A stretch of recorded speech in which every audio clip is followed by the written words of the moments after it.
할렐루야. 안녕히 주무셨습니까? 오늘도 새날을 주신 하나님께 감사를 드립니다. 말씀 묵상과 기도로 시작하는 오늘 하루가 은혜로 충만한 하루가 되시기를 간절히 바랍니다. 오늘 우리에게 주신 말씀은 역대하 18장 1절, 12절에서 22절까지 말씀입니다. 역대하 18장 1절 그리고 12절에서 22절까지 말씀입니다.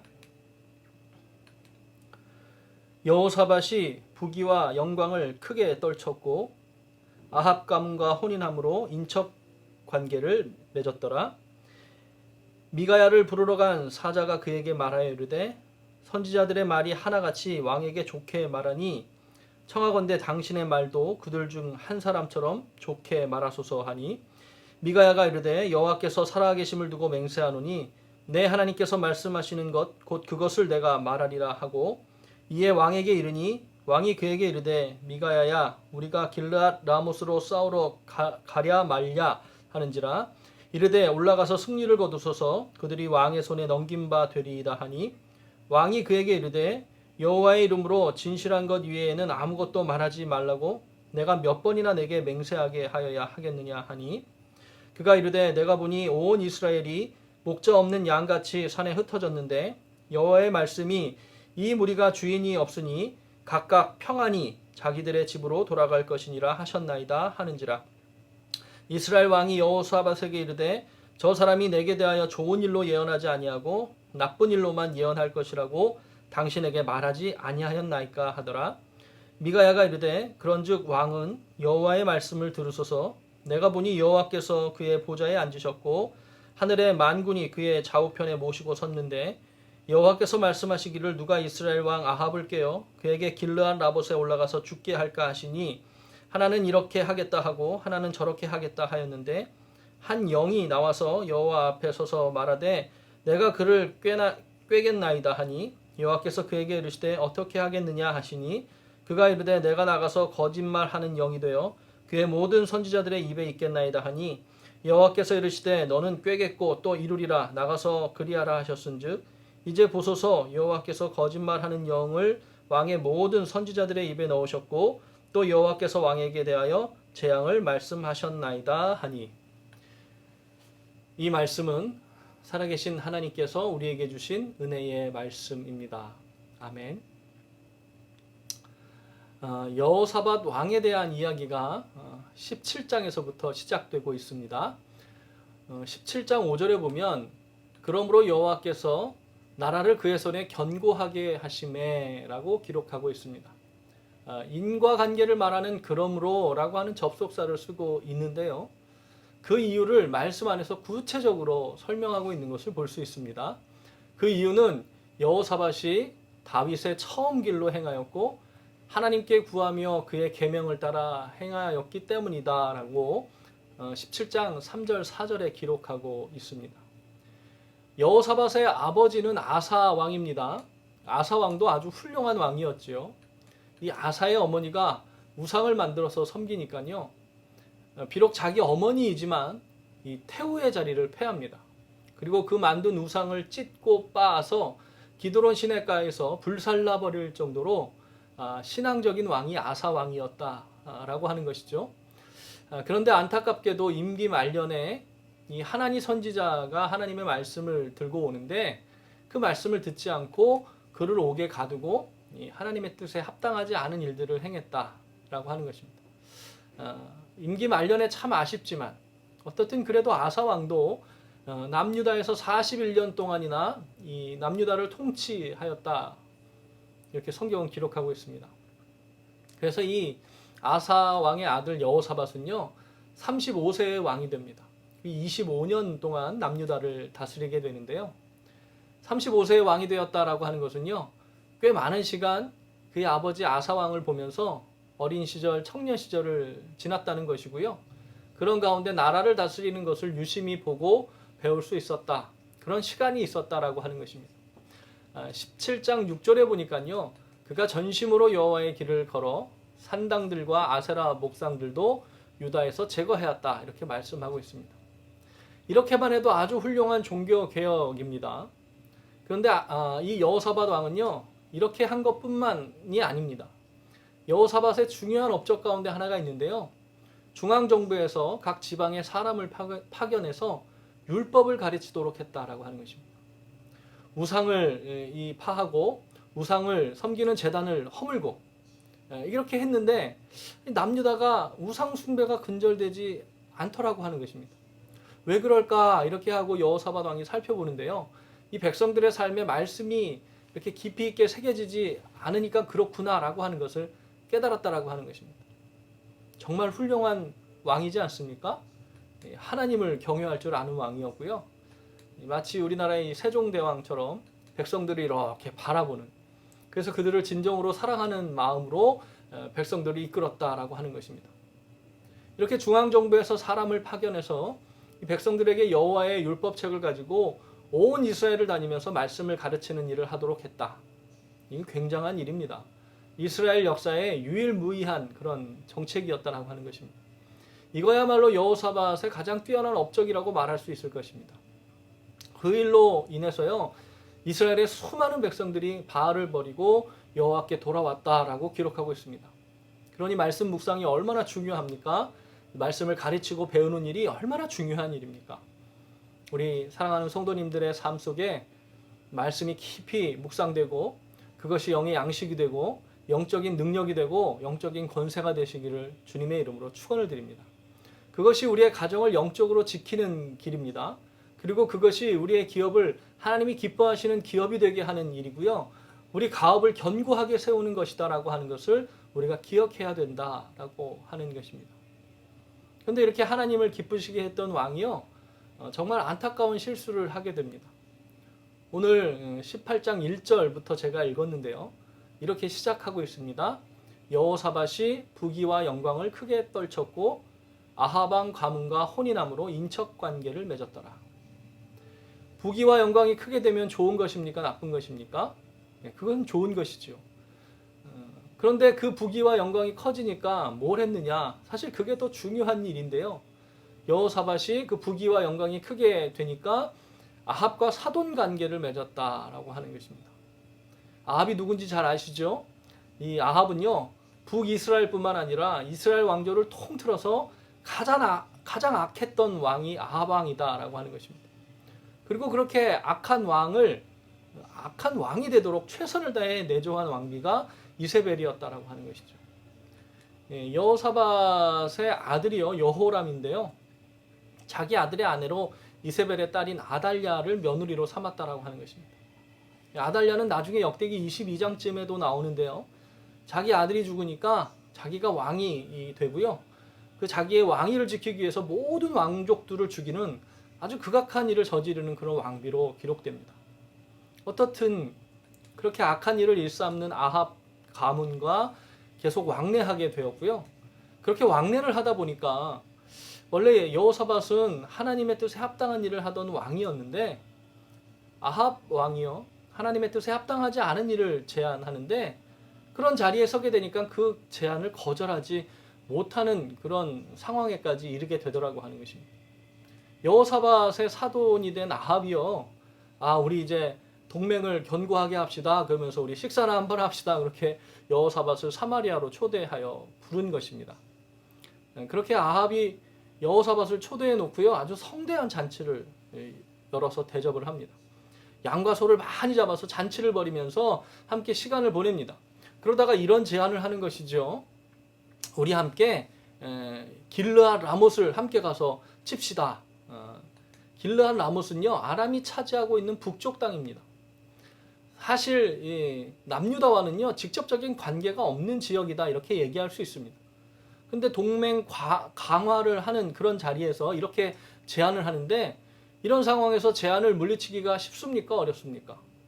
어렵더라고 하는 것입니다.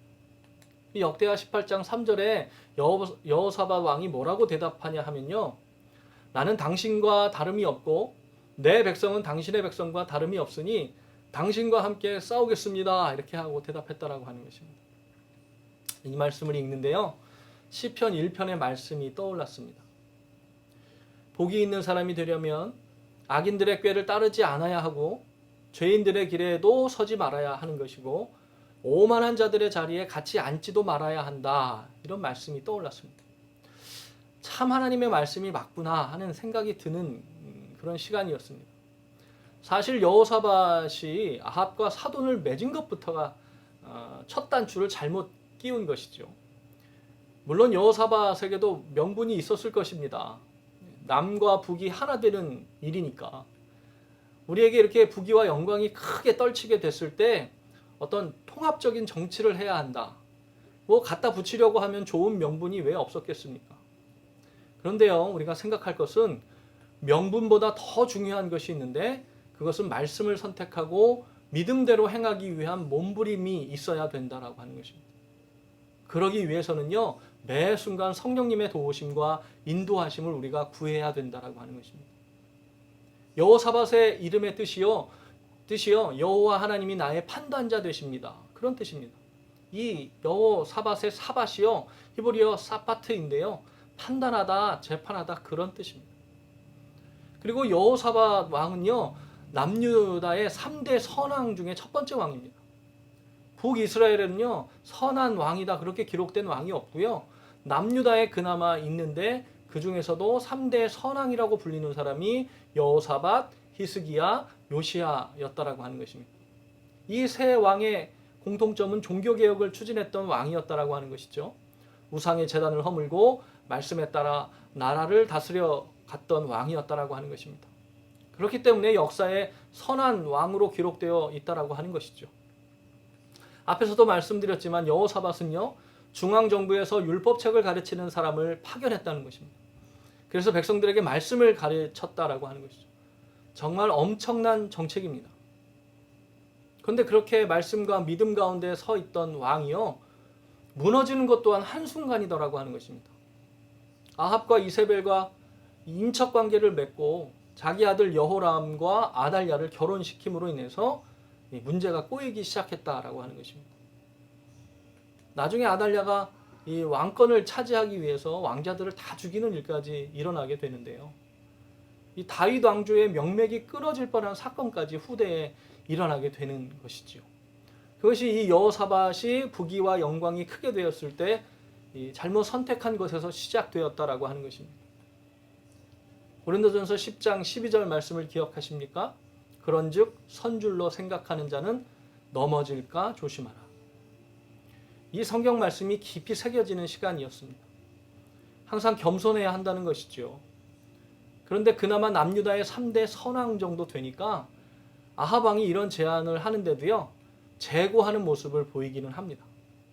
이 사돈의 제안도 좋고 저도 사돈이 그렇게 제안하시니까 함께 하겠는데 우리 여호와의 말씀이 어떠한지 물어보면 좋겠습니다. 이렇게 제안을 합니다. 그랬더니요 아합이 어떻게 하는 줄 아십니까? 시드기야라고 하는 선지자를 포함해서요 당시의 선지자 400명을 모아서 우리가 길르앗 라못에 가서 싸울까 말까 이렇게 물었다는 것입니다. 아합이 모은 선지자라고 하는 사람들이 누구였을까요? 바알의 선지자들은 아니었을까요? 아니 뭐 모르긴 몰라도 하나님을 제대로 섬기는 선지자는 아니었을 것이다 라는 생각이 들더라고 하는 것입니다. 그렇게 그래도 어떻든 이 종교 지도자라고 하는 사람들이요 400명이나 모여가지고 철로 뿔을 만들어서 아람 사람을 찔러서 멸하게 될 것입니다. 이 전쟁은 하나님의 뜻이고 하나님이 그 성읍을 왕의 손에 붙이실 것입니다 라고 대답했다라고 하는 것입니다. 400명이 이렇게 얘기하면 어떤 마음이 들겠습니까? 그럴듯한 생각이 들지 않겠습니까? 사실 그렇게 모인 선지자들이요 왕의 이야기에 그냥 동조하는 박수부대죠. 그리고 그 400명에게는요 하나님의 뜻은 관심이 없습니다. 무조건 왕의 뜻에 잘 동조해서요 그냥 그렇게 왕이 기분 좋게 하는 그런 무리 아니었겠습니까? 하지만 어떻든 그래도 400명의 종교 지도자가 이렇게 얘기하니까요 아마 꽤 영향력이 있었을 것이다 라고 하는 생각도 들더라고 하는 것입니다. 그런데 이제 여호사밧이요 여호와 하나님의 선지자는 여기 없습니까? 그렇게 묻습니다. 그래서 미가야를 데려오는데요 미가야라고 하는 선지자만이 하나님의 진실한 뜻에 대해서 이야기하고 있는 본문을 볼 수 있더라고 하는 것입니다. 이 전쟁은 두 나라의 재앙이 될 것입니다. 이 전쟁에 나가면 아합 왕은 이 전쟁으로 인해서 죽게 될 것이고 이스라엘은 목자 없는 양같이 흩어지게 되어서 평안히 자기들의 집으로 돌아갈 것입니다. 이렇게 미가야 선지자가 이 미가야 선지자만이 하나님의 진정한 뜻을 선포하고 있었다는 것입니다. 그러니까 아합이 부른 이 400명의 선지자의 대표격이었는지 어떻든 이 400명의 선지자 중에 유일하게 이름이 나오는 시드기야라고 하는 선지자가요, 미가야의 뺨을 때립니다. 여호와의 영이 내게 있어서 나에게 말씀하셨는데 언제 내게서 떠나서 너에게 가서 그렇게 말씀하시더냐? 말도 안 된다. 내 예언이 진짜다. 이렇게 말하더라고 하는 것입니다. 참 두려운 이야기입니다. 하나님이 원하시지 않는 일을 하고 있는데 하나님이 나에게 말씀하셨는데 괜찮다더라. 이 전쟁 승리한다더라. 하나님이 지켜주신다더라. 근데 여러분, 이 말 어디서 많이 들어보시지 않았습니까? 이 말은요, 북이스라엘, 남유다가 두 나라가 이 대적들에 의해서 망하게 되기 직전에 하나님이 보낸 선지자들이 아니라 거짓 선지자들이 왕에게 했던 예언과 똑같은 예언이더라고 하는 것입니다. 하나님이 지금 등을 돌리셨는데 하나님이 임재하시지 않는 성전인데 하나님이 계신 성전이 우리에게 있으니 예루살렘은 괜찮을 것이다. 이길 것이다. 성전이 있으니 하나님이 지켜주실 것이다. 이렇게 거짓 선지자들이 누누이 했던 거짓 예언과 같은 맥락의 이야기더라고 하는 것입니다. 사랑하는 성도 여러분, 하나님의 말씀을 바르게 듣기 위해서 기도하는 기도의 시간이 되시기를 간절히 바랍니다. 400명이라고 하는 많은 숫자의 선지자가 동조하는 일이고, 그리고 기세가 등등하여서 큰 소리로 말하는 사람이 있고 막 호통치면서 윽박지르는 사람이 있고, 우리가 그런 사람의 이야기에 수긍하게 되는 것은요, 어찌 보면 당연한 일인지도 모르겠습니다. 그리고 더더욱이요, 이긴다는데, 전쟁에서 승리한다는데 그 말에 반대하는 사람은 딱 한 명인데 이걸 우리가 어떻게 구분하며 살 수 있겠느냐 하는 것입니다. 우리가 과연 이런 상황에서 분별할 수 있을까요? 성령의 도우심이 아니고는 우리가 분별할 수 없다는 것입니다. 내 경험, 내 지식, 내 신앙의 연수, 이런 것으로는 구분할 수 있는 것이 아니라는 것입니다. 오직 성령의 도우심을 간구할 때 분별이 가능하다라고 하는 것입니다. 그렇게 겸손하게 성령님의 도우심을 간구하는 자만이 하나님의 말씀을 바르게 듣게 되는 것이고요, 믿음의 길을 끝까지 걸어갈 수 있게 된다라고 하는 것을 우리는 말씀을 통해 바라볼 수 있어야 된다라고 하는 것입니다. 그것이 우리가 진짜 믿음으로 승리하는 길입니다. 그것이 진짜 믿음으로 승리의 길을 걸어가는 것이다라고 하는 것을 우리가 알아야 된다라고 하는 것입니다. 네, 사랑하는 성도 여러분, 오늘도 하나님의 인도하심 가운데 살아가시는 귀하고 복된 하루가 되시기를 간절히 바랍니다. 하나님의 뜻하심과 계획하심을 내 생각과 내 뜻과 내 계획에 맞추려고 해서는 안 된다라고 하는 것입니다. 오늘 12절에 보니까 미가야를 데리러 간 사람이요, 뭐라고 이야기하냐면 다른 사람이 다 좋다고 했으니까 당신도 제발 좋게 얘기하라고 말합니다. 맞는 일이면 맞다고 대답해야지요. 하지만 하나님이 아니라고 하시는데 400명이라는 많은 사람이 맞다고 이야기하니까 나도 무조건 맞다고 이야기할 일은 아니라고 하는 것입니다. 이것을 기억하는 저와 여러분이 되었으면 참 좋겠습니다. 말씀을 맺겠습니다. 하나님의 뜻과 하나님의 생각과 하나님의 계획하심이 내 삶 가운데 이루어지도록 오늘 겸손하게 성령님의 도우심을 간구하는 귀한 기도의 시간이 되시기를 간절히 축원합니다. 우리가 영적으로 분별하는 삶, 영적으로 든든히 서는 삶, 믿음의 반석 위에 서는 삶, 그 삶이 되기 위해서는요, 성령님의 도우심이 반드시 필요하다라고 하는 것입니다. 오늘 기도하시는 가운데 우리 성도님들의 가정이 든든한 믿음의 반석 위에 서게 되시기를 주님의 이름으로 축원을 드립니다. 내가 오늘 하나님께 기도할 때 하나님 반드시 우리를 도와주실 줄로 믿습니다. 어떠한 상황 가운데 있다 할지라도 분별할 수 있는 지혜를 주시고 하나님께 나아갈 수 있도록 믿음의 길을 지킬 수 있도록 영적인 힘과 권세를 주실 줄로 믿습니다. 그런 힘과 능력을 얻는 기도의 시간이 되시기를 다시 한번 주님의 이름으로 축원을 드립니다. 함께 기도하시겠습니다. 사랑의 하나님, 감사합니다. 오늘도 말씀을 통해서 우리가 영적인 분별이 얼마나 중요한지 바라보게 하시니 감사를 드립니다. 우리의 삶 가운데에 여러 가지 분별할 수 없는 상황이 있지만 성령님 우리를 도와주시고 인도하여 주셔서 모든 상황에 지혜롭게 대처하게 하여 주시옵고 하나님의 뜻을 발견하며 나아갈 수 있도록 인도하여 주시옵소서. 많은 사람들이 이야기하고 큰 소리로 얘기하고 윽박지르며 얘기할 때 우리가 움츠러들지 않게 하시고 더 우리의 마음에 주시는 강한 하나님의 뜻을 발견하며 기도하며 믿음의 길을 든든히 걸어갈 수 있도록 지켜 보호하여 주시옵소서. 하나님 무엇보다 우리 사랑하는 성도님들의 가정과 기업 가운데 함께하여 주셔서 오늘도 믿음으로 승리하는 가정이 되게 하시고 하나님의 축복 가운데 살아가는 우리 성도님들이 될 수 있도록 인도하여 주시옵소서. 말씀을 붙들고 기도합니다. 하나님의 도우심을 간절히 간구합니다. 성령님 인도하여 주시기를 소망하며 나아갑니다. 주님 우리와 동행하여 주시옵소서. 함께하여 주시옵소서. 이 모든 말씀 존귀하신 우리 구주 예수 그리스도의 이름으로 간절히 기도하옵나이다. 아멘. 할렐루야. 우리 사랑하는 성도님들의 삶 가운데에 하나님의 뜻과 계획하심이 선하고 아름답게 이루어지는 하루가 되시기를 간절히 바랍니다. 진정으로 믿음으로 승리하는 우리 성도님들 되시기를 주님의 이름으로 축원을 드립니다. 이 시간 그런 은혜를 사모하는 마음으로 함께 기도하시겠습니다.